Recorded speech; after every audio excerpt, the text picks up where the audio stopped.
이 시간 하나님의 말씀은 창세기 25장 21절 말씀을 보도록 하겠습니다. 이삭이 그 아내가 잉태하지 못하므로 그를 위하여 여호와께 간구하매 여호와께서 그 간구를 들으셨으므로 그 아내 리브가가 잉태하였더니 아이들이 그의 태 속에서 서로 싸우는지라 그가 가로되 이 같으면 내가 어찌할꼬 하고 가서 여호와께 묻자온대 여호와께서 그에게 이르시되 두 국민이 내 태중에 있구나 두 민족이 내 복중에서부터 나누이리라 이 족속이 저 족속보다 강하겠고 큰 자는 어린 자를 섬기리라 하였더라. 그 해산 기한이 찬적 대쌍둥이가 있었는데 하나님의 사람 우리 믿음의 조상들인 아브라함, 이삭, 야곱의 전기가 창세기에는 이렇게 기록이 되어 있는데 우리 믿음의 조상 아브라함이 그 연세 100세 되어서 낳은 아들 독자 이삭 그가 나이 40에 결혼하여 리브가라는 아내를 취하여 이제 복된 가정을 이루었지만은 아이를 낳지를 못했습니다. 그래서 수년 동안 아이를 낳지 못하고 근심하는 중에 이삭이 하나님 앞에 자식을 위해서 구했습니다. 그래서 하나님이 응답하셔가지고 아내 리브가가 임신을 하게 되었는데 임신을 하고 보니 쌍둥이였어요. 그래서 이제 이삭과 리브가가 결혼한 지 20년 만에 아이들을 낳게 되었습니다. 쌍둥이 두 아들을. 그래서 25절에 먼저 나온 자는 붉고 피부 색깔이 붉었어요. 그리고 전신이 가독 같아서 마치 이 피부가 짐승의 가죽 같았다는 거예요. 가독, 짐승의 가죽. 그래서 그 이름을 에서라고 했습니다. 털이 많은 사람, 거칠다는 그 피부 색깔대로, 그 피부의 모양대로 이름이 정해졌어요. 피부 색깔이 붉었어요. 그리고 26절에 후에 나온 아우는 손으로 에서의 발꿈치를 잡았으므로 그 이름을 야곱이라 하였으며 여러분들 성경 제일 아래 나눠주에 보면 발 뒤꿈치를 잡았다는 뜻이라고 했습니다. 이름이 참 특이한 이름이에요. 인류 역사상 참 이런 특이한 이름을 찾아보기 어려운 이름. 발 뒤꿈치를 잡았다는 야곱. 그 이름을 야곱이라 하였으며 리브가가 그들을 낳을 때 이삭이 60세이었더라. 이제 우리 한국 나이로 환갑에 아이를 낳은 거죠. 40에 결혼을 해가지고. 아브라함도 하나님께서 그 축복의 아들을 약속하신 지 25년 만에 이삭을 낳았었고 또 이삭 역시도 결혼한 지 20년 만에 결혼해서 참 20년 만에 아이를 낳는다는 것은 그 당사자 부부들에게는 굉장히 긴 시간이었을 겁니다. 결혼해서 2년 동안 아이가 없어도 얼마나 사람들이 기다리고 또 근심하잖아요. 이렇게 20년 만에 아이를 낳게 되었는데 그 두 아들이 이제 쌍태로 나올 때 큰 아들의 모습은 붉고 전신이 가독 같았다. 그래서 오늘 창세기 25장 말씀에서 야곱과 에서와 야곱. 하나님의 사람, 우리 믿음의 조상 그 이삭의 두 아들을 통해서 하나님께서 무엇을 또 보이시려고 하시는지, 이게 무슨 의미인지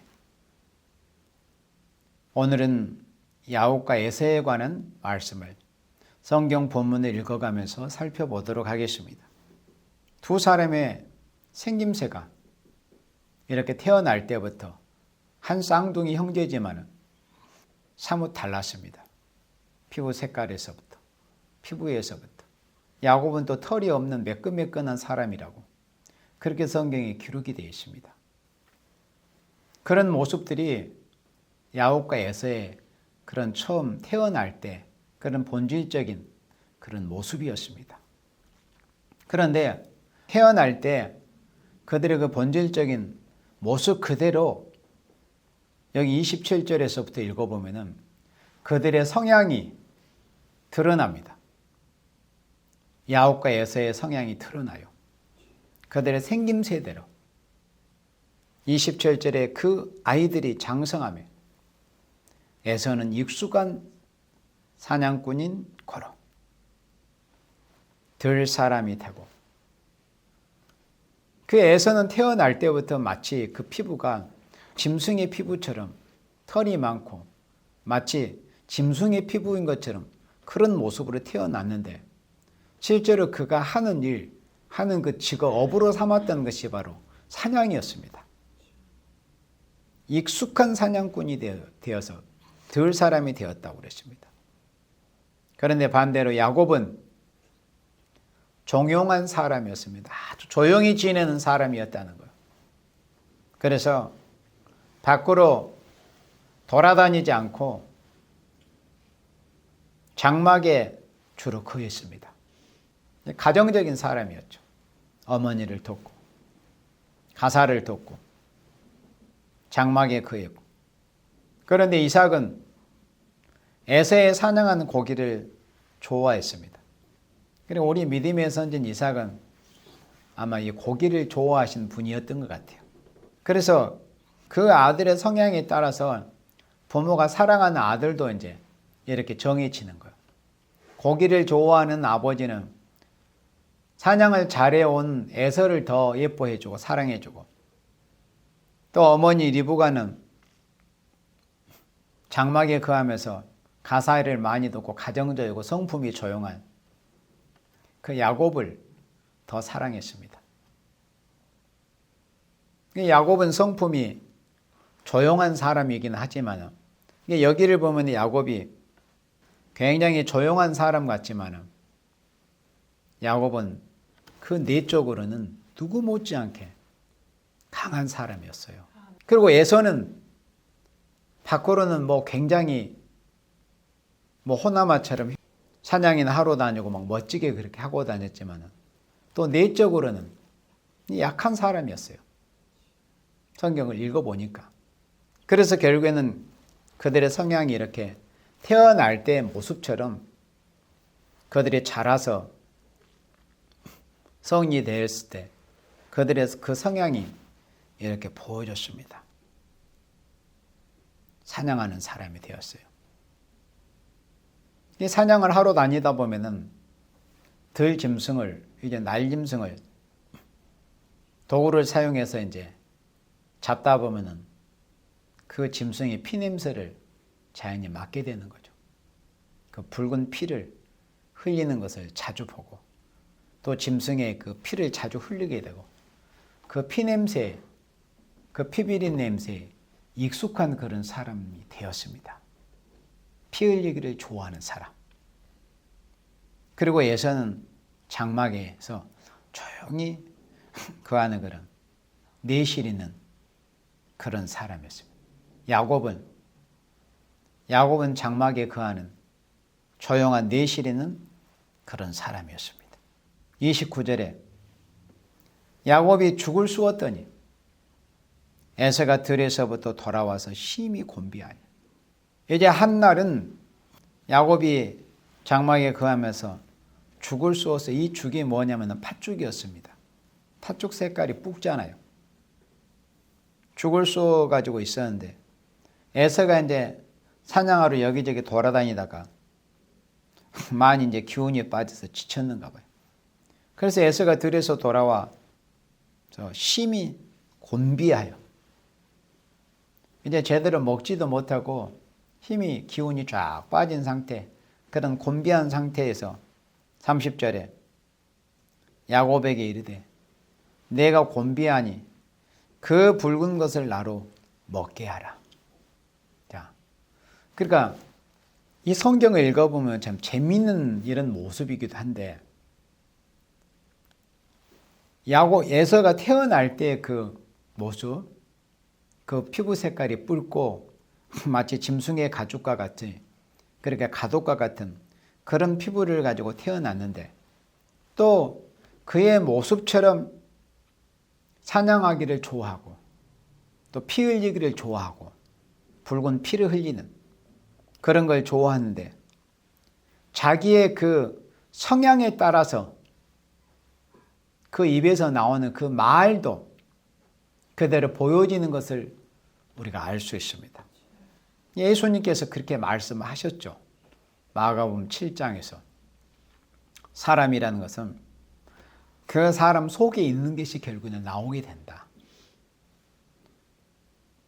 그 중심에 심령에 선이 있는 사람은 입으로도 선한 말이 나오고, 그 심령에 악함이 있으면, 또 더러움이 있으면 그게 그대로 입으로 나온다는 것을 예수님께서 말씀해 주셨습니다. 이제 에서를 통해서 그런 것이 분명하게 이렇게 드러난 겁니다.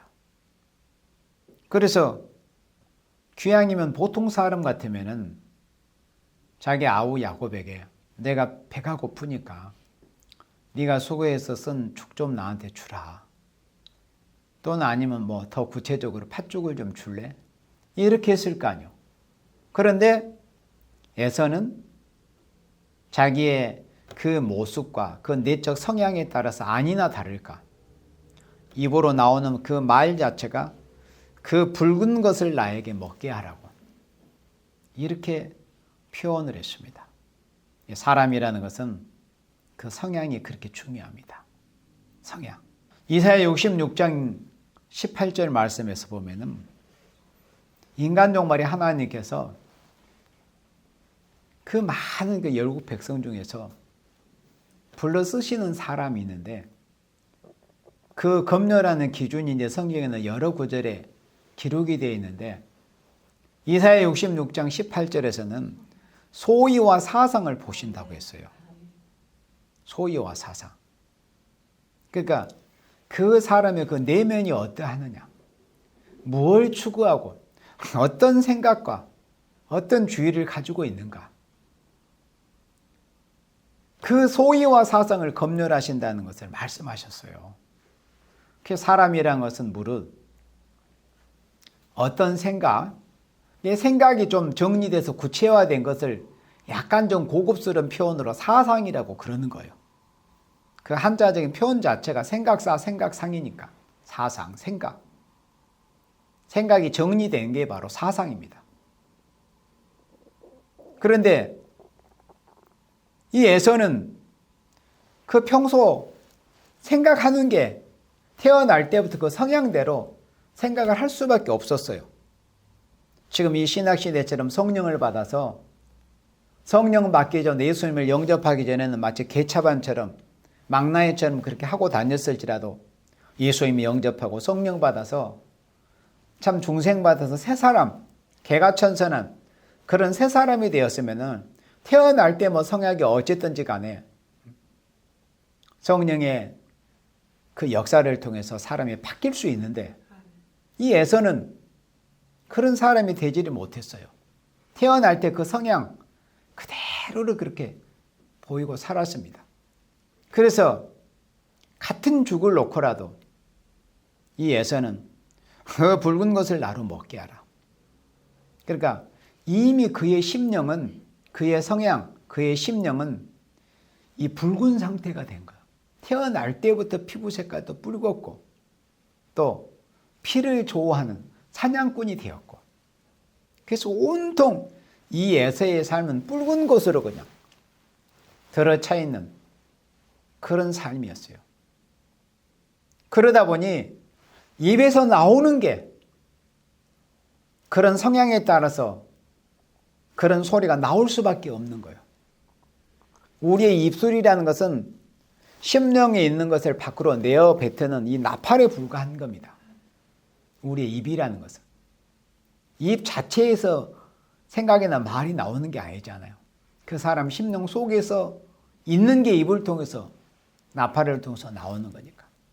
그래서 이 에서는 바로 그 붉은 것을 나에게 먹게 해라.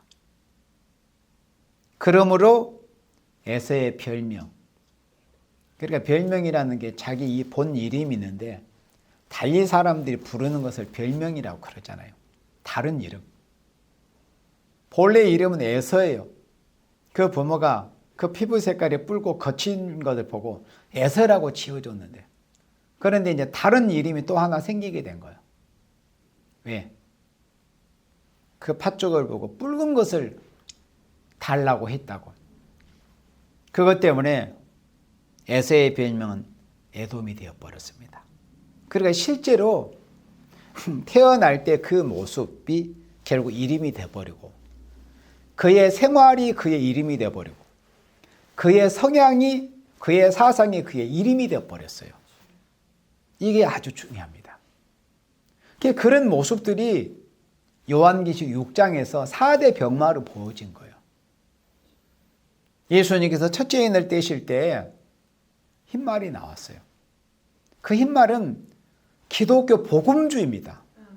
복음주의. 예나 지금이나 앞으로 미래에도 하나님의 사람들은 오직 복음주의만 추구해야 돼요. 복음주의만 지향해야 돼요. 그 외에 어떤 주의를 지향하거나 추구하면 하나님의 대적이 되는 겁니다. 어떤 것도 어떤 명분으로도 안 되는 거예요. 자본주의, 사회주의, 공산주의 더더욱 안 되는 거죠. 자본주의, 사회주의, 그게 해답이 아니에요. 오직 복음주의. 하나님의 말씀으로 되어지고 이루어지고 또 하나님의 나라가 결국에는 이 땅이 회복이 되는, 에덴 동산이 회복이 되는, 그리스도의 나라가 이 땅에 이루어지는 이 복음주의를 추구를 해야 돼요. 그러니까 사람은 어떤 그 본질을 가지고 있고 어떤 성향을 가졌느냐에 따라서 그의 그 사상, 그 주의가 이제 결정이 되는 거죠. 정리가 되는 거죠. 정립이 되는 거죠. 그래서 어떤 사람은 흰말을 탄 그 심령이 예수님의 보혈로 씻음을 받아서 깨끗하게 성결게 된 그런 상태예요. 예수님의 그 머리 모양이 흰 양털 같다고 그랬잖아요. 성결함을 상징하는 거예요. 예수님이 성결하시기 때문에 예수님이 지체가 되고 작은 예수된 우리 모든 참된 그리스도인들은 그 심령이 예수님의 보혈을 통해서 깨끗해져야 돼요.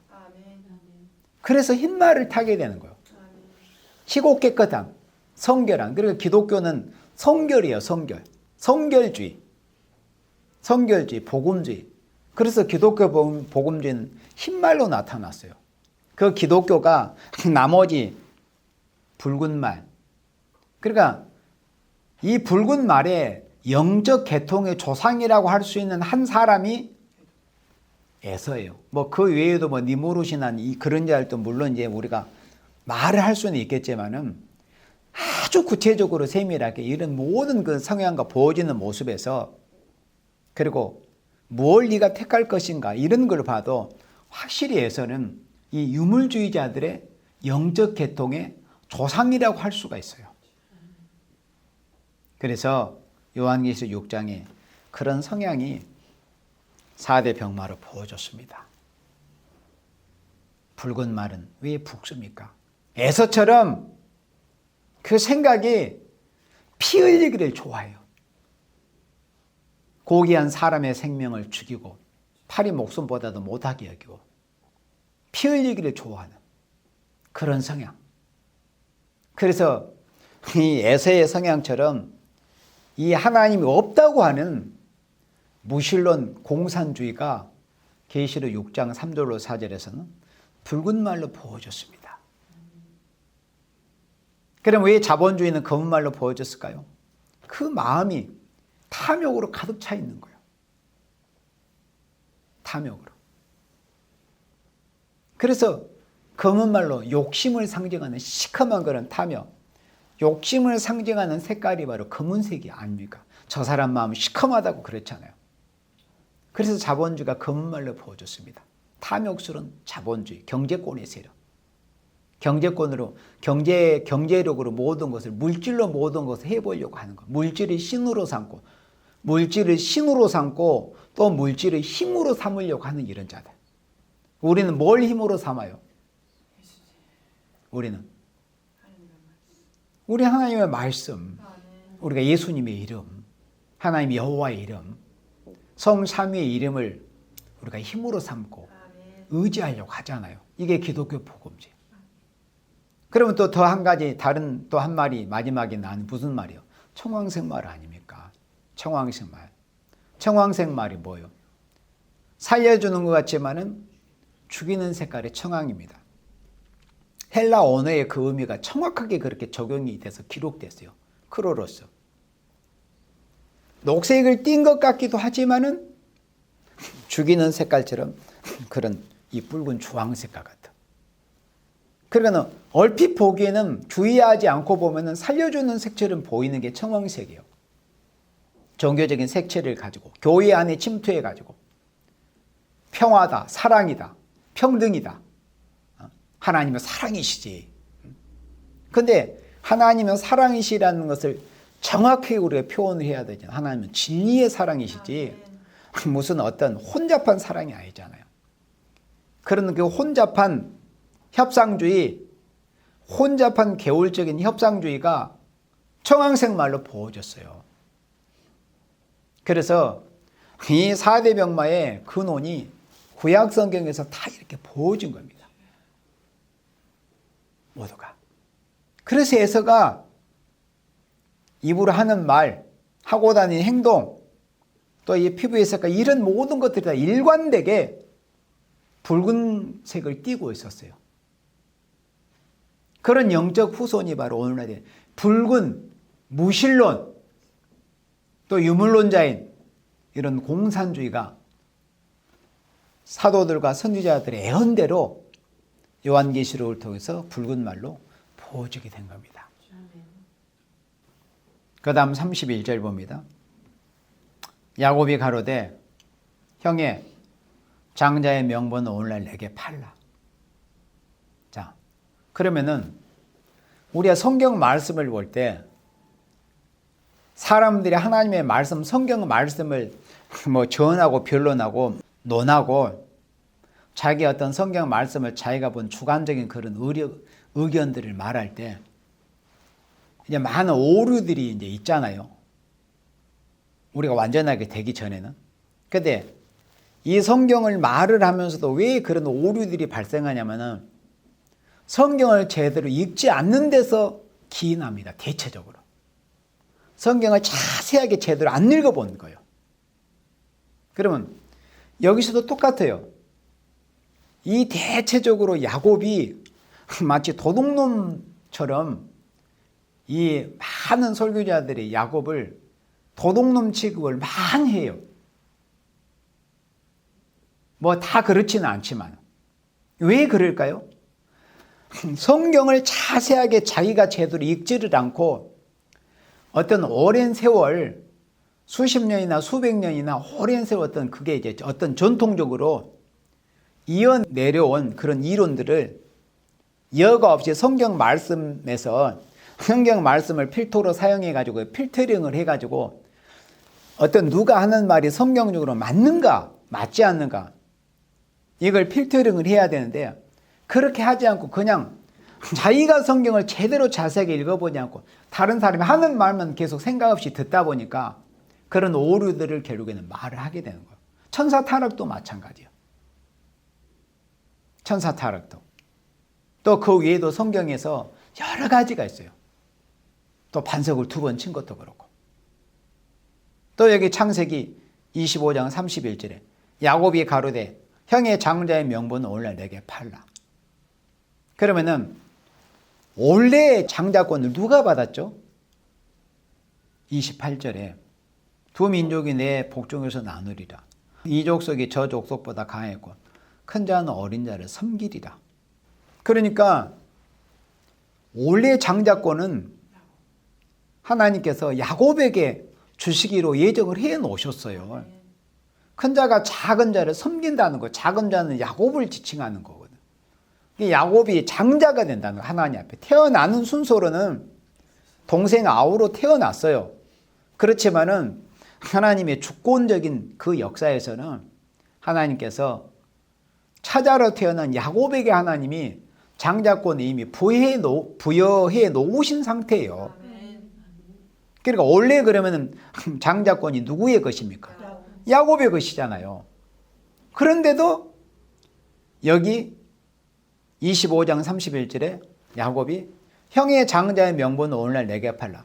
형의 장자의 명분이라는 것은 이게 정확하게 하나님이 에서에게 장자의 명분을 주신 게 절대 아니고 사람들 눈에 보여지는 모습을 기준으로 해서 야곱이 말씀을 한 거예요. 왜? 다른 사람들은 이삭과 리브가나 또 야곱 자신처럼 하나님의 그 뜻을 정확히 알고 있는 사람들이 아니기 때문에 사람들의 눈으로 볼 때는 누가 장자로 보이는 거예요? 먼저 태어난 에서가 당연히 장자로 보이겠죠. 그렇지 않겠어요? 그러나 그런 하나님의 뜻을 계시로 받은 이삭과 리브가는 또 야곱 본인은 그 장자권이 누구에 있다는 거 알잖아요. 알지만은 야곱은 그 사람에게도 명분을 얻기 위해서 하나님의 뜻을 제대로 알지 못하고 믿음이 없는 하나님의 뜻을 정확하게 알지 못하는 생명들 그 사람들에게까지라도 겸손하게 그 사람들 중에서도 자기가 장자의 명분을 이런 과정을 통해서 얻기 위해서 이렇게 말을 한 거예요. 그러니까 야곱은 참 겸손한 사람이고 이런 말을 굳이 안 해도 뭐 파척을 주지 않았어도 원래 야곱은 하나님 앞에 장자권을 받기로 돼 있었어요. 태중에서부터. 태어나기 전부터 하나님은 그렇게 정해 놓으셨기 때문에. 그러니까 야곱은 결코 도둑놈이 아니에요. 자기의 권리를 찾은 것 뿐이었어요. 하나님이 그렇게 야곱을 그 자기 형에게 그 섬김을 받도록 그 장자권을 받도록 정해 놓으셨잖아요. 그러니까 야곱은 형의 장자권을 속여가지고 빼앗은 것이 절대 아닙니다. 이후에 이제 시간이 지나서 자기 아버지가 금방 이제 소천하실 때가 가까운 줄 그렇게 잘못 생각들을 하고 이삭이 소천할 때가 가까운 줄 알고 이삭 자신도 그리고 자식들에게도 이제 축복하는 그런 과정에서 자기 형이 사냥하러 나간 그런 사이에 그 어머니 리브가가 하나님의 말씀을 성취하게 하기 위해서 다만 그런 방법을 쓴 것뿐이지 결국에는 리브가나 야곱이 자기 이삭을 뭐 잘못된 그런 그 악한 의도로 속인다거나 에서를 속이려고 한 게 아닙니다. 하나님의 말씀이 성취되기 위해서 그런 방법을 부득불 사용할 수밖에 없었던 거예요. 그러니까 야곱은 자기 형의 장자권을 탈취한 게 아니에요. 거짓말해서 사기쳐가지고 자기 형의 장자의 명분을 탈취한 게 아니고 원래 자기 것인데 사람들에게 보여지는 그런 모습에서도 장자의 명분을 확실하게 인정을 받기 위해서 이런 과정을 거친 것뿐이다. 그래서 원래 야곱의 것이지만 사람에게도 용분을 얻기 위해서 형의 장자의 명분은 오늘 내게 팔라. 이렇게 말을 한 겁니다. 그러니 32절에 에서가 가로되 내가 죽게 되었으니 이 장자의 명분이 내게 무엇이 유익하리요? 그러면 이 에서가 왜 이런 말을 했을까요? 그렇죠. 그래서 성경을 자세히 읽어보지 않으면은 그 중요한 핵심은 놓쳐버리고 그냥 단순히 배가 고파가지고 그렇게 말하는 걸로 그렇게 생각할 수밖에 없는 거예요. 성경이라는 것은 항상 우리가 볼 때 핵심을 바로 잡아야 돼요. 에서가 이렇게 말했던 것은 겉으로 표면적으로 보여지는 모습은 단순히 배가 고파서 그 주림을 면하기 위해서 이렇게 말한 것처럼 보일 수가 있지만 그게 핵심이 아니고 원래 에서는 자신이 하나님 앞에 하나님이 아브라함을 통해서 약속하시고 또 이삭을 통해서 내려오는 하나님의 그 축복이 그 장자권의 축복을 에서는 받을 사람이 아니었기 때문에 이렇게 말을 하게 된 겁니다. 다만 사람들의 눈에 보여지는 모습으로 이렇게 말을 하게 된 거예요. 그래서 에서가 가로되 내가 죽게 되었으니 이 장자의 명분이 내게 무엇이 유익하려. 원래 자기 것도 아닌데 이렇게 말을 한 거예요. 33절에 야곱이 가로되 오늘 내게 맹세하라. 에서가 맹세하고 장자의 명분을 야곱에 판지라. 그러면 하나님께서도 원래 이렇게 태중에서부터 야곱에게 장자권을 주셨고 또 태어난 이후에도 제대로 알지 그 하나님의 뜻과 계시를 제대로 알지 못한 인생들에게까지라도 이런 정당한 이런 절차와 과정을 통해서 야곱이 실질적으로 이제 장자권을 획득을 했지 않습니까? 그러면 그 나중에 가서 뭐 아버지가 눈이 흐렸을 때 제가 에서입니다 이렇게 한 게 그게 사기가 아니다는 거예요. 그건 어쩔 수 없이 부득불 그렇게 할 수밖에 없었던 일이다 이겁니다. 형의 장자의 명은 도둑질한 게 절대 아니고 야곱은 도둑놈이 아니에요. 다만 자기의 하나님 앞에 받기로 예정된 그 권리를 찾았던 것뿐이다. 그래서 성경은 정확하게 읽어봐야 돼요. 자세하게. 34절에 야곱이 떡과 팥죽을 에서에게 주매 에서가 먹으며 마시고 일어나서 갔으니 에서가 장자의 명분을 경홀히 여김이었더라. 왜 경홀히 여겼어요? 당연히 가볍게 여길 수밖에 없는 거예요. 왜? 이미 그의 영혼은 알고 있어요. 그의 심령은. 영혼을. 그의 영은. 자신이 하나님 앞에 장자가 아니라는 것을. 그렇기 때문에 자기가 받을 것이 못될 것이기 때문에 그걸 가벼이 여길 수밖에 없어요. 이 시대도 똑같아요. 하나님의 일을 부족하고 능력이 적고 힘이 부족하고 또는 약하고 병약할지라도 하나님의 일을 열심히 해보려고 애를 쓰는 사람은 왜 그럴까요? 그런 축복을 받기로 예정이 된 생명이기 때문에 그런 거예요. 그렇지 않고 그냥 사지 멀쩡해가지고 힘이 넘치고 정욕이 넘치고 그런 사람이라도 교회에 다니는 그런 사람들이라도 하나님의 일에 힘을 써보려고 하지 않는 사람들은 왜 그래요? 하나님 앞에 그 하나님의 영원한 것을 받을 만한 사람이 아니기 때문에 그런 거예요.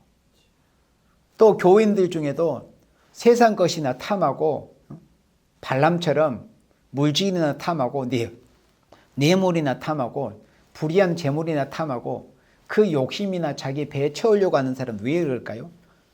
하나님의 영원한 것을 받지 못할 생명이기 때문에 받기로 정한 생명이 아니기 때문에 그런 거예요.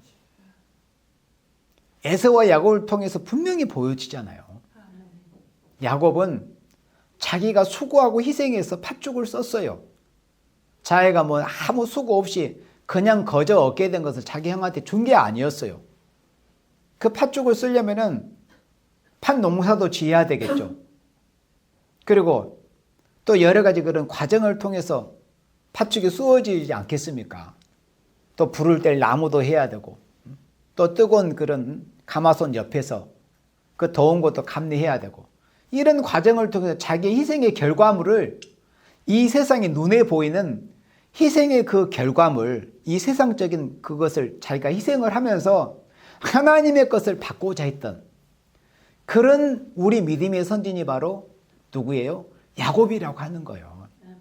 위의 것을 받는 데는 이 세상 것에 대해서 불의한 것을 우리가 희생함이 없이는 우리가 수고가 없이는 영원한 것을 우리가 받을 수 없다는 것을 알아야 돼요. 야곱은 공짜로 그 자기의 그 육신의 장자의 형의 명분을 취한 게 아니었어요. 이미 받게 돼 있기도 예정도 돼 있었지만은 육신의 그런 모습에서 그 장자의 명분을 확실하게 자기에게 있다는 것을 보이는 그런 과정에서도 자신이 수고 없이 그게 한 게 아니에요. 희생과 수고가 있었다는 거예요. 시간이 지나가지고 하나님께서 말라기 선지자를 통해서 말라기 1장에서 하나님께서 이렇게 말씀하셨어요. 내가 야곱은 사랑하였고 에서는 미워하였다. 원래 뱃속에서부터 하나님이 그렇게 정해 놓으셨고 그들의 정해진 성향대로 이 땅에서 삶의 그 궤적이 야곱은 하나님의 사랑을 받을 만한 그런 삶의 궤적을 보였어요. 에서는 반대로 그렇게 정해진 대로 하나님 앞에 사랑을 받지 못할 하나님의 미워하심을 받을 만한 그런 삶의 궤적만 보여왔습니다. 그런 성향이 에서 한 사람에게서 끝난 게 아니라 에서를 통해서 형성이 된 그 에돔 족속, 그 에돔 족속에게까지 그런 모습이 보여졌어요. 그렇게 해서 기록된 성경이 오바댜 성경이에요. 그런 그 영적 계통이 이 인간 종말에까지 흘러왔어요. 그래서 오늘날 붉은 공산주의, 하나님이 없다가는 유물론, 무신론 사상을 가진 이 공산주의가 들어서게 된 겁니다. 그래서 히브리서 12장 16절 볼까요? 히브리서 12장 16절에 그로부터 수백 년이 지나서 하나님은 말라기 선지자를 통해서 그렇게 말씀하셨고 또 히브리 성경 기자를 통해서도 히브리서 12장 16절에 음행하는 자와 혹 한 그릇 식물을 위하여 장자의 명분을 판 에서와 같이 망령된 자가 있을까 두려워하라. 그러니까 하나님 앞에 장자의 명분을 가볍게, 물론 자기가 받을 만한 그런 사람이 아니었기 때문에 물론 그랬지만은 그 성향이 바로 장자의 명분, 내가 하나님의 축복이 내게 무슨 필요가 있어. 이거 있다는 것이 내가 무슨 눈에 보이지도 않는데 나는 우선 배가 고파.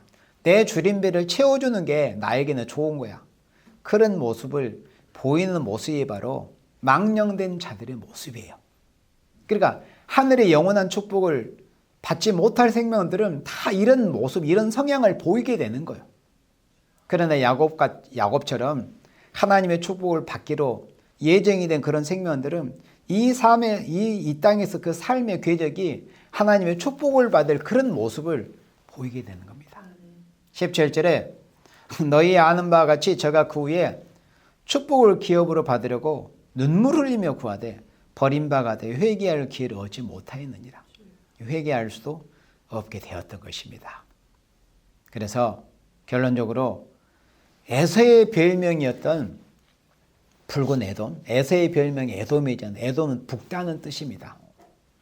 그 붉은 에돔의 영적 후손, 아까도 제가 말했지만은 그 영적 후손인 하나님이 없다고 하는, 그러니까 하나님은 안 계신다, 하나님 신은 없다. 그러니 물질을 신처럼 삼아가지고 물질 문명이 화려한 이 지상 낙원을 이루겠다는 그런 목표, 유토피아를 이루겠다는 그런 목표를 가지고 나온 그 붉은 세력이 바로 공산주의라는 이름으로 이 땅에 출현을 하게 된 겁니다.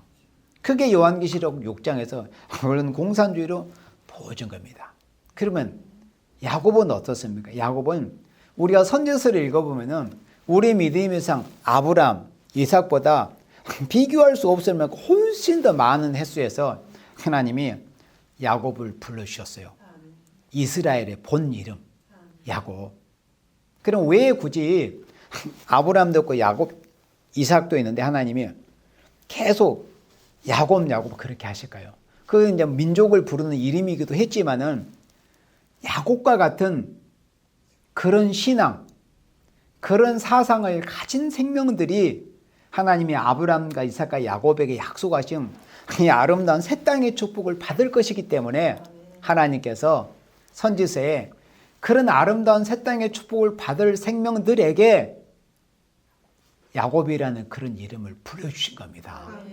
너 야곱아 두려워 말라. 내가 너와 함께함이니라. 놀라지 말라. 이렇게 야곱의 이름을 불러주셨어요. 그래서 야곱의 신앙을 가진 자가 새 땅의 축복을 받는다는 겁니다. 그래서 우리는 망령된 그런 에서처럼 하나님의 축복은 등한시하고 이 세상에 눈에 보이는 것들 또는 자기의 배나 채우려고 하는 세상이 어떤 것으로 자기의 탐욕이나 채우려고 하는 이런 유물주의자들이 되지 말고 그러다가 결국은 공산주의자가 되는 거예요. 그렇게 되지 말고 우리는 야곱처럼 이 세상의 것을 많이 좀 얻지는 못하고 또는 내가 영원한 축복을 받기 위해서 내가 이 세상에 여러 가지 희생하는 한이 있더라도 나는 하나님께서 약속하신 그 축복만큼은 내가 받아야 되겠다. 이런 야곱의 신앙을 가지고 우리가 예수님 오시는 그날까지 충성하다가 영광 중에 재림하신 예수님 영접해서 이 땅에 이루어지는 그 아름다운 새 시대 아브라함과 이삭과 야곱에게 특별히 또 야곱에게 너 누운 땅을 너와 내 후손에게 주시겠다는 그 약속의 말씀이 이루어지는 이 땅의 아름다운 새 땅의 축복을 다 받아 누리는 여러분들이 되시기를 주님의 이름으로 축복합니다. 아멘.